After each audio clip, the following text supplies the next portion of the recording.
नमस्कार साथियों, आप सबका स्वागत है हमारे चैनल आर्ट साइकिल्स पे। जैसा कि बच्चा हम ये विद्रोही और राज का फर्स्ट पार्ट अपलोड कर चुके हैं, आज इसकी सेकंड पार्ट की वीडियो ले आए हैं। बेटा अंत तक बने रहना, वीडियो को पूरा देखना और चैनल को सब्सक्राइब कर लो, वीडियो को लाइक कर दो, शेयर कर दो। चलो जल्दी से शुरू करते हैं आज के टॉपिक को। लास्ट क्लास में बच्चा हमने पढ़ा था अफवाहें और भविष्यवाणियां। अफवाहें और भविष्यवाणियों का मतलब क्या है, मैंने आपको इसमें बताया था कि उस टाइम पे कई सारी अफवाहें फैल रखी थी। ठीक है, कई सारी अफवाहों में जो प्रमुख अफवाहें थी बेटा वो थी ज्यादातर ईसाईकरण की। ईसाईकरण का मतलब क्या है कि हमारे भारतीयों को लगता था कि जो अंग्रेज है हमें वो क्या करना चाहते हैं, ईसाई बनाना चाहते हैं। और उससे बड़ी जो तत्कालीन खबर थी वो किस चीज की थी बेटा, तत्कालीन खबर फैल रही थी उस टाइम पे कारतूस की। कारतूस में क्या है बेटा, सुअर और गाय की चर्बी, इस चीज की खबर फैल रही थी। तो इस खबर को लेते हुए बेटा बहुत सारी ऐसी अफवाहें हो रही थी और कई भविष्यवाणियां भी थी। जैसे कि मैंने बताया 1757 के 100 साल बाद, यानी कि प्लासी की लड़ाई, प्लासी के युद्ध के बाद 100 साल बाद भारत आजाद हो जाएगा, ऐसी भी खबर फैल रखी थी। तो लोग बड़ी आसानी से, अब देखो 1757 की बात है, 1857 में विद्रोह हो गया तो लोगों के लिए उस पर बिलीव करना बड़ा आसान हो गया, यानी कि एग्जैक्ट 100 साल हो गए ना, तो लोगों ने बड़ी आसानी से बिलीव कर लिया जी हाँ 1857 आ गया, अब हमारी आजादी दूर नहीं है। तो आखिरकार एक क्वेश्चन आया था बच्चा कि जो भारतीय थे वो इन खबरों या जो ये अफवाहें या भविष्यवाणियां थी इस पर विश्वास क्यों कर रहे थे। ठीक है, तो इस विश्वास के कारणों की हम देखें तो पहला तो देखें बेटा अंग्रेजों की दमनकारी नीतियां, यानी कि अंग्रेजों ने शुरू से ही हम पर जो नीतियां लागू की थी वो दमनकारी थी। दमनकारी मतलब हमें दबाने वाली। ठीक है, दबाने वाली नीतियों का मतलब क्या है कि अंग्रेजों ने काफी ज्यादा टैक्स लगाया, बार बार किसानों को परेशान किया, तो किसान इस चीज से तो गुस्सा होंगे ही होंगे। क्लियर हो गई बात। फिर उसके बाद हो गया बेटा अंग्रेजों की दमनकारी नीतियों के साथ क्या हो गया, बेसिकली संचार साधनों की कमी। संचार साधनों की कमी का मतलब क्या है, उस टाइम पे संचार साधन नहीं थे, तो जो भारतीयों ने सुना उसी को सच मान बैठे।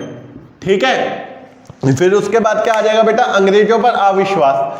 अविश्वास का मतलब क्या होता है बेटा, अविश्वास का मतलब क्या होता है, हमारे भारतीयों को उस टाइम पे अंग्रेजों पर विश्वास बिल्कुल भी नहीं था, क्योंकि वो कई सारी ऐसी नीतियां ला चुके थे जिससे हमें धोखा दिया था। ठीक है, उसके बाद क्या हो गया बेटा, उसके बाद हो गया धार्मिक डर। धार्मिक डर मतलब अपने धर्म के भ्रष्ट होने का डर था ना।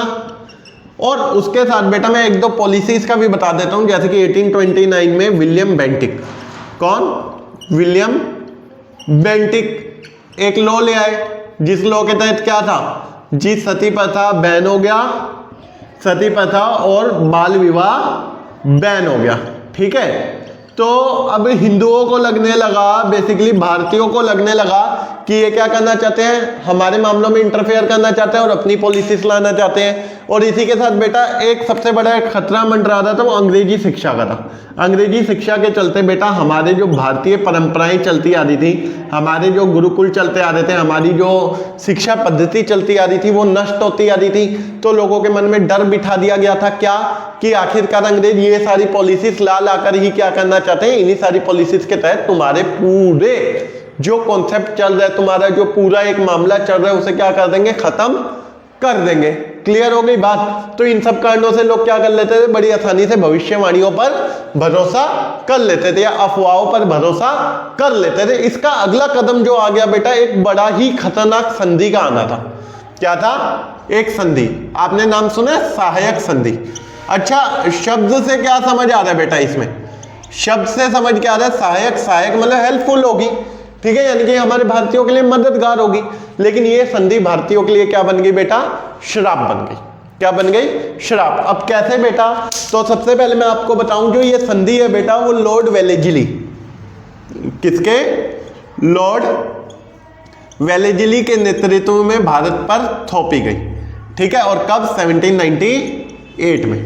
कब, 1798। अब सहायक संधि का मतलब क्या था, सहायक संधि का मतलब ये था कि हम, ये अंग्रेजों के थ्रू है ना, हम प्रशासन में भारतीयों की मदद करेंगे। क्या करेंगे, मदद करेंगे। इसी को क्या कहा उन्होंने, इसी को उन्होंने कहा सहायक संधि। ठीक है, अब इसके तहत क्या क्या शर्तें थोपी गई, एक तो ये कि जो अंग्रेज सेना की टुकड़ी है हम प्रोवाइड करेंगे किसको, भारतीयों को, यानी कि भारतीयों को अंग्रेजी सैन्य टुकड़ी दी जाएगी, अंग्रेजी सैन्य टुकड़ी दी जाएगी। अब आपके भी मन में आ गया सर ये तो बढ़िया ही है ना कि अंग्रेजों की एक सेना दी जाएगी तो इससे भारतीयों पे भी हथियार हो जाएंगे, ठीक है, और अपनी सेना, लेकिन इसके तहत क्या, अब अंग्रेजों को अपनी सेना, वो सॉरी राजाओं को, जो रजवाड़े हैं, प्रिंसली स्टेट है, उन्हें अपनी सेना खत्म करनी होगी। अब जब वो अपनी सेना खत्म कर देंगे, अब नॉर्मल सी बात है, क्या ये अंग्रेजों की जो सैन्य टुकड़ी है वो अंग्रेजों के खिलाफ लड़ेगी कभी? आप कहेंगे नहीं लड़ेगी। अब यहाँ से क्या हो गया, उन्होंने अपनी सेना दे दी, प्लस इस पे कर दिया कि सारा जो सेना का खर्च है, सेना का खर्च कौन उठाएगा, रजवाड़े उठाएंगे, यानी कि प्रिंसली स्टेट उठाएंगे। अब सेना का खर्च रजवाड़े उठाएंगे तो उससे एक और बेनिफिट मिल गया। वो बेनिफिट क्या था बेटा, वो बेनिफिट था अब रजवाड़ों के पास, मतलब जो अंग्रेजों के पास, ठीक है, सेना के खर्च की कोई जिम्मेदारी नहीं बची, यानी कि अंग्रेजों की सेना भी किसके नेतृत्व में चल रही है, भारतीयों के, और जब काम आ रहा है किसके आ रही है, अंग्रेजों के। प्लस जो दरबार है, दरबार में एक अंग्रेजी सलाहकार होगा, एक अंग्रेजी सलाहकार। अब कोई भी राजा अगर पॉलिसी बना रहा है, ठीक है, राजा कोई भी पॉलिसी बना रहा है तो वो अंग्रेजों तक पहुंच जाएगी।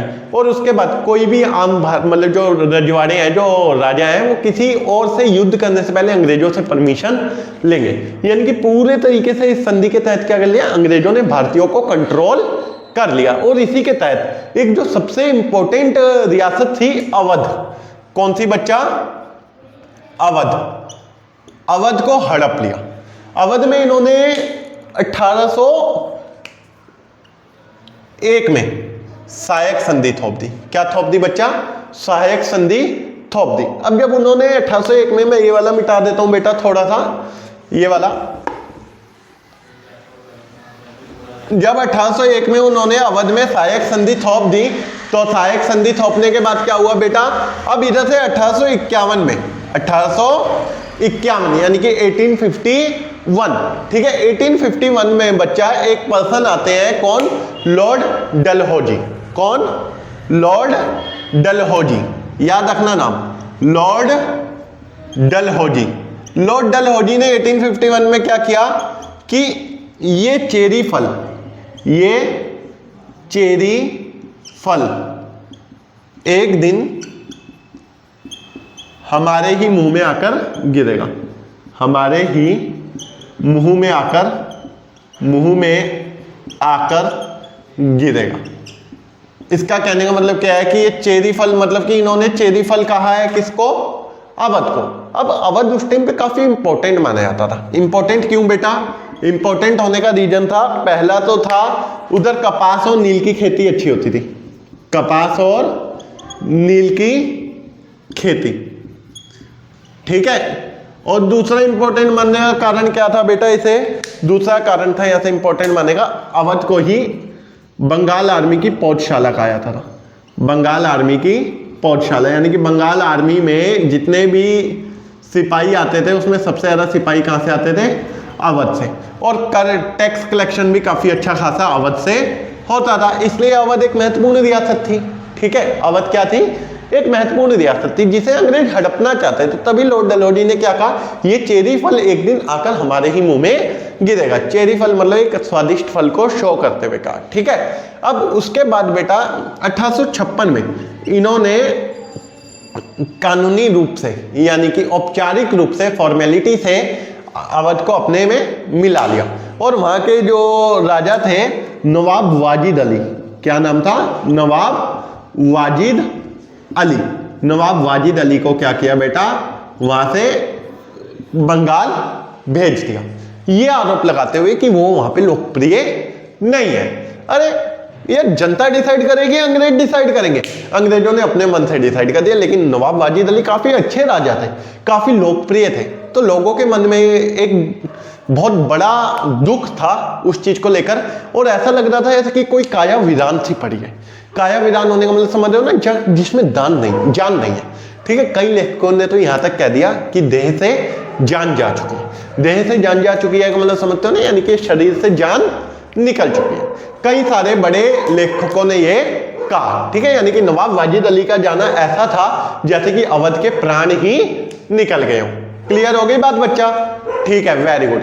अब आगे आते हैं हम, ये सब क्लियर है। थोड़ा सा एक टॉपिक और बता रहा हूं बच्चा, उसके बाद मैं आपको एक तीसरी वीडियो बनाऊंगा इसको लेकर, उसमें मैं आपको बताऊंगा जो सारी पिक्चर्स है ना एंड में, एंड की सारी पिक्चर्स, क्योंकि पिक्चर्स को बताने के लिए बच्चा मुझे बुक में से ही आपको दिखानी पड़ेंगी ना एक एक पिक्चर्स। अब मेरे पे स्मार्ट बोर्ड होता तो बच्चा मैं आपको ही स्मार्ट बोर्ड में ओपन करके दिखा देता, लेकिन अभी थोड़ी बजट की कमी है, इस वजह से ये बोर्ड है। ठीक है, लेकिन घबराओ मत, बहुत जल्दी कोशिश में लगे हुए आपके लिए स्मार्ट बोर्ड भी ले आएंगे। बस आप चैनल को सब्सक्राइब करते रहो, वीडियो को लाइक करते जाओ। ठीक है, क्योंकि आपका एक एक सब्सक्राइब, एक एक लाइक हमारे बहुत काम आएगा। ठीक है, अब इसके बाद बच्चा एक पॉइंट आया था जो मैं आपको बता रहा था। क्या मैं आपको बता रहा था कि अंग्रेजी राज का आना, ठीक है, और जो पूरी दुनिया है उसका खात्मा। अंग्रेजी राज का आना और दुनिया का खात्मा। इधर हम देखते हैं अंग्रेजी राज का आना और दुनिया का खात्मा। इसका मतलब क्या है? आना और दुनिया का खात्मा, इसका मतलब क्या? देखो ये अलग अलग रिलेट करता है। अलग अलग रिलेट करने का मतलब क्या है? हर एक की जिंदगी पर एक बुरा प्रभाव पड़ा। किसके? अंग्रेजी राज आने का। जैसे कि पहला तो हो गया बेटा ताल्लुकदारों के जीवन पे। ताल्लुकदारों के जीवन पे क्या प्रभाव पड़ा बेटा? देखो ताल्लुकदार ना गांवों में एक बड़ी महत्वपूर्ण हस्ती हुआ करती थी पहले। महत्वपूर्ण हस्ती का मतलब क्या है? एक पावरफुल हस्ती होती थी जिसपे अपनी सेना होती थी। ठीक है, अपनी सैन्य टुकड़ी भी होती थी। ठीक है, अगर ये ताल्लुकदार टाइम टू टाइम, उस टाइम पे राजा होते थे ना, टाइम टाइम पे अगर टैक्स पे करते रहते थे, ठीक है, टैक्स पे करते रहते थे, बिना किसी दिक्कत के बढ़िया शानो शौकत से रहते थे, यानी कि इनका दबाव काफी अच्छा खासा होता था गांवों में। ठीक है, लेकिन अंग्रेजों के आने के बाद क्या हुआ? इनकी जो सैन्य टुकड़ी थी उसे भंग कर दिया गया। जो उनकी अपनी सेना थी उसे खत्म कर दिया गया, क्योंकि अंग्रेज इनके राज को अपने पर पसंद नहीं कर पाए। ठीक है, अब इनकी जीवन भी एक नॉर्मल इंसान जैसा हो गया, तो इनके जीवन का खात्मा हुआ नहीं हुआ? जी बिल्कुल हुआ। फिर सामाजिक व्यवस्था का नष्ट हो जाना। सामाजिक व्यवस्था का नष्ट हो जाने का मतलब क्या है बेटा? व्यवस्था का नष्ट हो जाना। सामाजिक व्यवस्था के नष्ट हो जाने का मतलब है बेटा यहाँ से जो एक सामाजिक व्यवस्था बनी हुई थी, सामाजिक व्यवस्था मतलब सोसाइटिकल पूरा एक सिस्टम बना रखा था, वो धीरे धीरे खत्म होता गया। Societal system I mean to say, जैसे कि पहले क्या होता था कि ताल्लुकदार थे, ताल्लुकदारों के नीचे किसान थे। अगर किसानों को कोई भी चीज की जरूरत पड़ती थी तो ताल्लुकदार क्या कर देते थे? उनकी हेल्प कर देते थे। क्या कर देते थे? हेल्प कर देते थे, मदद कर देते थे। अब जब मदद तो कर देते थे वो, तो एक सामाजिक व्यवस्था बढ़िया चल रही थी, यानी कि एक सिस्टमेटिक रूप से चल रहा था। लेकिन अब ये ताल्लुकदारों की शक्ति खत्म कर दी, तो अब क्या वो किसानों की मदद कर पाएंगे? ये जो सोसाइटिकल सिस्टम चल रहा है, एक सामाजिक बंधन चल रहा है, वो क्या टिक पाएगा? बिल्कुल खराब हो गया। आ गई बात समझ? फिर उसके बाद बच्चा सिपाहियों पर भी इसका बुरा प्रभाव पड़ा। पहले तो शुरू में जो अंग्रेज आए, अंग्रेजों ने सिपाहियों के साथ बड़ा अच्छा व्यवहार किया। अपने अंग्रेज भारतीयों के साथ भारतीय खेल खेलते थे, भारतीय भाषा में ही बात करते थे, आई मीन टू से हिंदी में बात करते थे, और उन्हें अपने बराबर का मानते थे। उनके साथ हंसी मजाक ठठोली भी करते थे, है ना। लेकिन धीरे धीरे जो अंग्रेज थे ना, जो अंग्रेजों के ऑफिसर्स थे, उनमें उच्चतर नस्ल और निच्चतर नस्ल का एक भेदभाव उत्पन्न होने लगा। यानी कि अपने आप को ऊंची नस्ल का और हमारे भारतीय सिपाहियों को नीची नस्ल का फील करने लगे, जिस वजह से वो क्या करना शुरू कर दिए? हमारे भारतीय सिपाहियों के साथ गाली गलौज करना शुरू कर दिए, उनसे लड़ाई झगड़ा करना शुरू कर दिए। ठीक है, पहले तो अच्छा खासा मल्ल युद्ध वगैरह करते थे, लेकिन अब अंग्रेजों के धीरे धीरे बिगड़ते व्यवहार को लेकर सिपाहियों का भी जीवन नष्ट हुआ नहीं हुआ? बिल्कुल हो गया। क्लियर हो गई बात? यही था बेटा अंग्रेजी राज का आना और दुनिया का खात्मा। बहुत ज्यादा डिटेल में आपको जाने की जरूरत नहीं है, क्योंकि आप एग्जाम पैटर्न के हिसाब से ही चलो। क्लियर? फिर उसके बाद बेटा हम देखते हैं क्या एक क्वेश्चन, एकता की स्थापना। एकता की स्थापना का मतलब क्या है? एकता बनाए रखने के लिए भारतीय सिपाहियों द्वारा अपनाए गए तरीके। तो देखो अंग्रेजों ने सबसे पहले अगर इस विद्रोह को तोड़ने की कोशिश की, तो उन्होंने भारतीयों की एकता को तोड़ने की कोशिश की। यानी कि उन्होंने कोशिश की कि हिंदू और मुसलमान आपस में लड़ पड़े और ये विद्रोह हमारे खिलाफ खत्म हो जाए। ठीक है। उसके लिए बेसिकली अब देखो, इस एकता को बनाए रखने के लिए टाइम टू टाइम जो अनाउंसमेंट होती थी, जो युद्ध की शुरुआत की होती थी, वो महावीर और मोहम्मद दोनों की दुआइयां देके शुरू की जाती थी और इश्तिहार वगैरह छपवाए गए जिसमें अंग्रेजों से आने से पहले के जीवन को फील करवाया गया कि मुगल और हिंदू कैसे मिलकर रहते थे। फिर ये फील कराया गया कि कैसे हमारे ऊपर ईसाईकरण का प्रभाव दिखाई दे रहा है, अगर हमने इससे ना बचा तो दोनों के धर्म भ्रष्ट हो जाएंगे।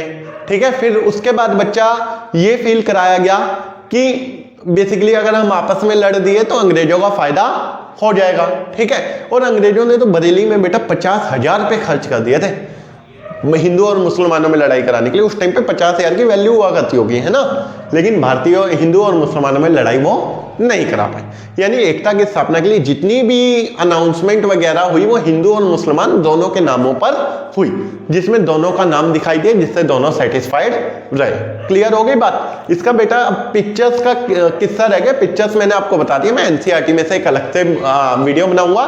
ठीक है। तो बेटा जल्दी से अगर वीडियो पसंद आई हो तो चैनल को सब्सक्राइब कर दो, वीडियो को लाइक कर दो, शेयर कर दो। जय हिंद, जय भारत।